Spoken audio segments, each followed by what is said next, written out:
Hey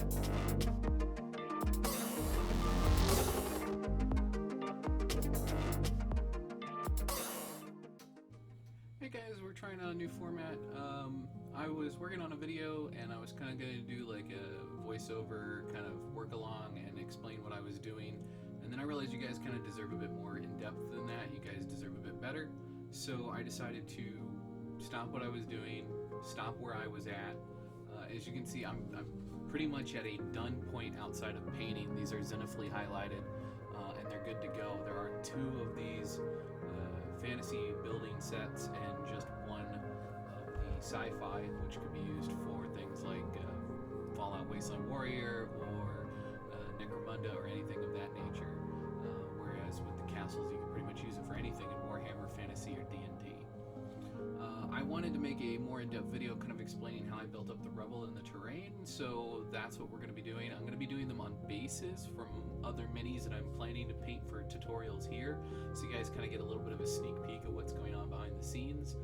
But unfortunately, I just don't have any other terrain projects I'm in the middle of right now, otherwise I would show you on terrain projects. And although we'll probably cross that bridge when we come to it, and I'll kind of redo part of this tutorial again when we do those terrain projects, for right now, unfortunately, this is the way we're going to have to do things, because I was trying to cut corners, and again, like I said, you guys deserve better than that. So without further ado, we're going to jump right into the video. I'm going to hop on over to my workbench behind me, and I am going to try to slap this stuff together for you in a way that makes sense. I'm going to cut in the footage that I did film with these, as well as some screenshots and some still shots of this terrain, both in various states of built and non-built, and hopefully things will make sense to you. If they don't, again, I'm really, really sorry. I should have been making the video the whole time to begin with, instead of doing update videos and thinking I was going to get away with voiceovers. But lesson learned, I know for next time. And again, I'm sorry, you guys deserve higher quality videos, but let's move on with it, yeah? So without further ado, we're going to be talking about cheap 3D printed terrain and how to get more bang for your buck. So here we can take a look at how this all kind of started. I've mounted these on some cheap chipboard, added a bit of cork. These are just really cheap 3D prints that you can get on Etsy. A lot of people like to claim that they own the rights to these, but if you look around, everybody seems to got them. I'm pretty sure they're just a free file on Thingiverse, but you can find these really, really cheap. All 3 of these terrain pieces cost me less than $5 to have printed and shipped.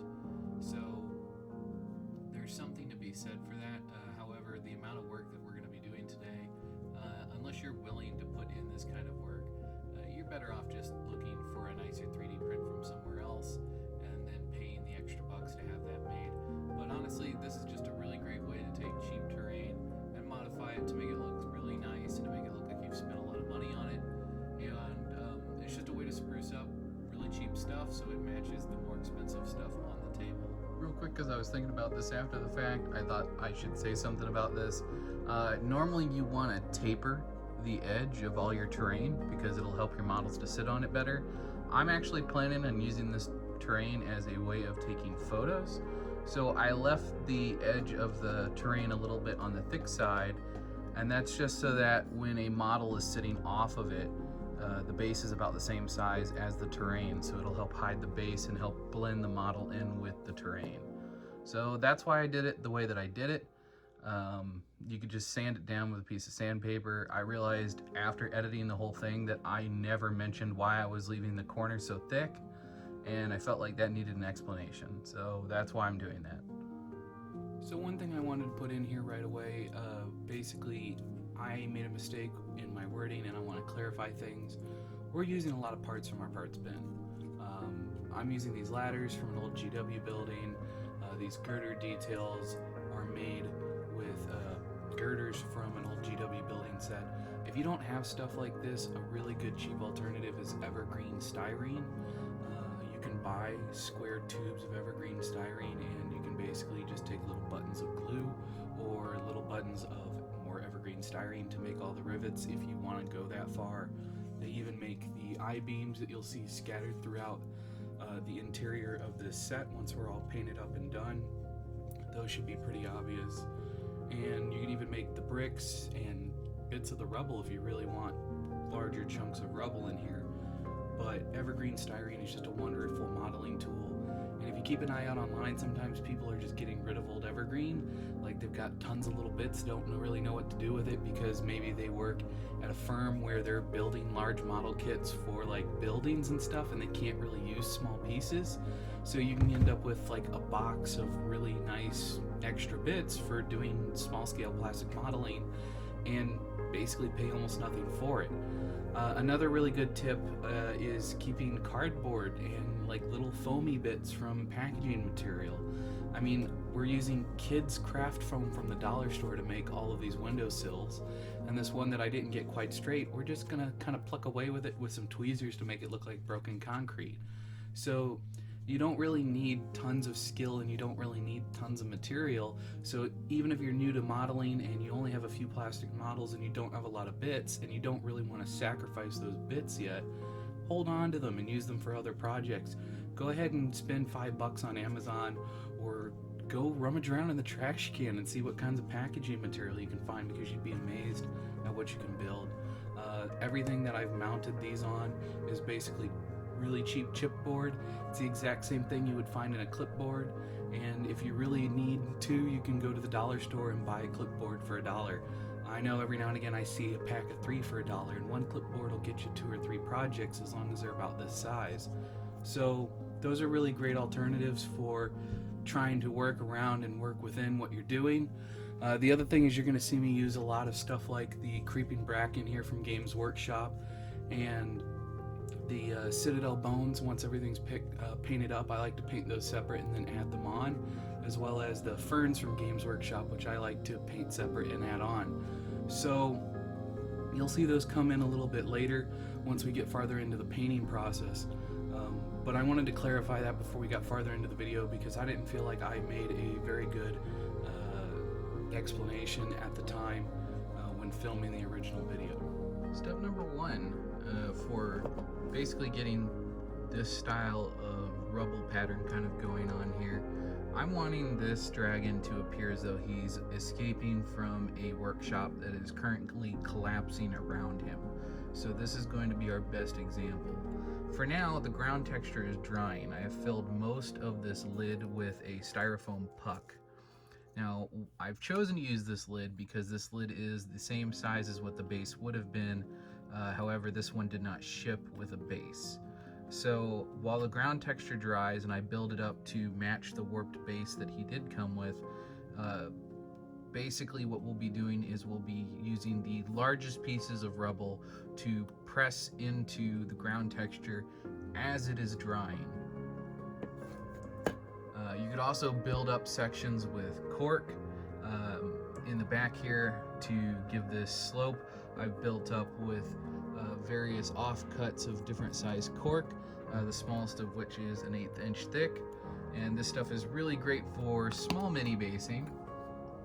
And for right now, I am going to go ahead and I'm going to add ground texture to the both of these, and I am going to add our large ballast and plaster chips.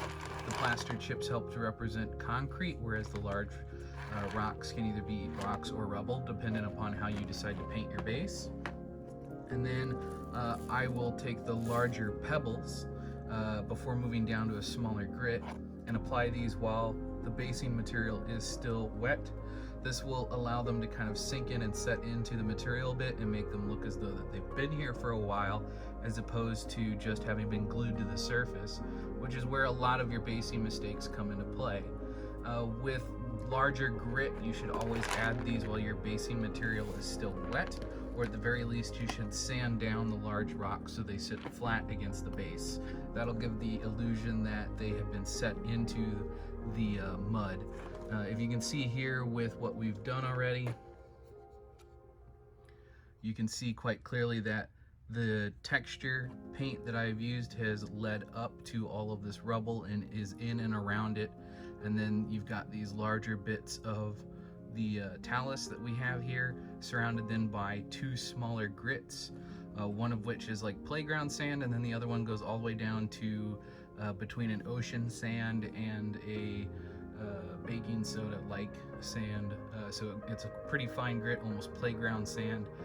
If you don't want to use both of those grits, you could just go buy playground sand really cheap and then mix it in with a slightly larger grit. I got this at Hobby Lobby like 2 years ago. Simple as that. So we're gonna go ahead and cut forward to when I got these all based up and got this guy all caught up with, again, where I just stated, and then we will move forward with the smaller grit on top of the larger grit, and yeah. So like I said, here we are. We've got those 3 different grits on there now. I went ahead and added the medium small, and then we need to basically do the same thing here on the dragon, but with the one change, sorry. We're going to be adding some balsa wood timbers, and we're going to be adding some popsicle sticks to look like the decimated building that he is escaping from, which will be similar effects to the way that we would do bricks and the I-beams and everything for this building. We're going to be doing for the base on this. So I'm gonna go ahead and do a jump cut just because you guys don't need to see me cut all that stuff up. Just real simple balsa wood cuts with X-Acto knives, so should be pretty simple. So here we are again. This is what you can end up with once you start adding all kinds of extra bits from your bit box and getting creative with various bits and bobs. You can pick up these watch parts on websites such as Wish. They're super cheap. I got like, I think it was supposed to be like 250 pieces for like $4. So you can get these large wooden gears from a company called Spare Parts, and let's be honest, it doesn't really matter that it's kind of this cheap MDF laser cut wood because we're in the mini painting business and we're gonna just paint it all to match anyway. So yeah, without further ado, I'm gonna go ahead and let that completely dry, and then we'll come back in with the final stage where we're gonna go ahead and we're gonna put on, again, this really fine grit sand all the way up to that larger grit gray and khaki that you can see in there, and that'll look really good to finish this whole thing off. And then everything just gets unified with a base coat for primer, black and white, Zenithal highlight. You guys get the drill, and at that point we'll be caught up with where we're at and we can get back to this tutorial. Okay, so we are now to the final stage of adding grit. Now this is just regular PVA, watered down slightly with a little bit of just regular old tap water. And we don't need 100% coverage for adding the sand. We can just add it in places. In this case, I want to bring it right up to the edge of the rock. We're just going to bring it around. And it doesn't necessarily have to connect, so like here we could put some static grass, so that's fine. We don't have to make sure that it connects. So we'll just get a little bit more. I do want to bring the sand all the way around. It'll make for a nice dirt texture.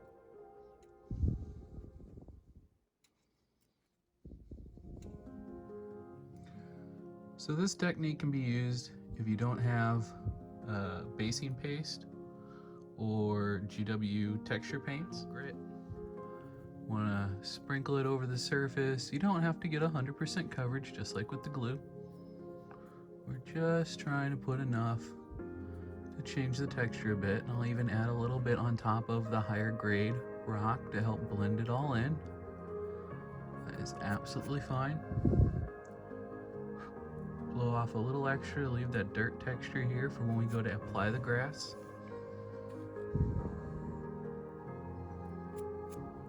So there we have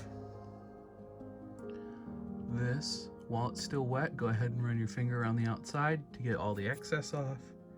If something dries along the edge, we can peel it off with a razor blade. It's not the end of the world.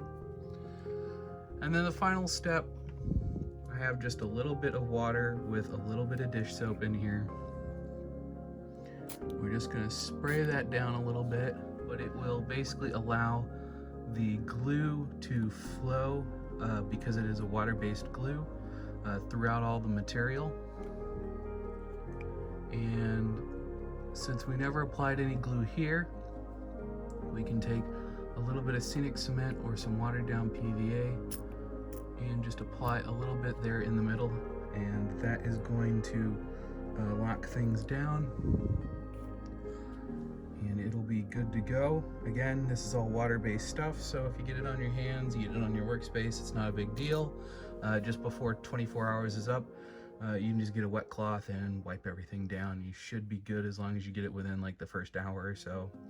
I'm going to go ahead and I'm going to apply that to our second base and to our large model here, and then I'll cut back with it. And there we have it, folks. That's pretty much in a nutshell. Without going overboard with painting in this video, we'll be doing painting in another video on its own. But yeah, so this is kind of where we're at with the cheap terrain.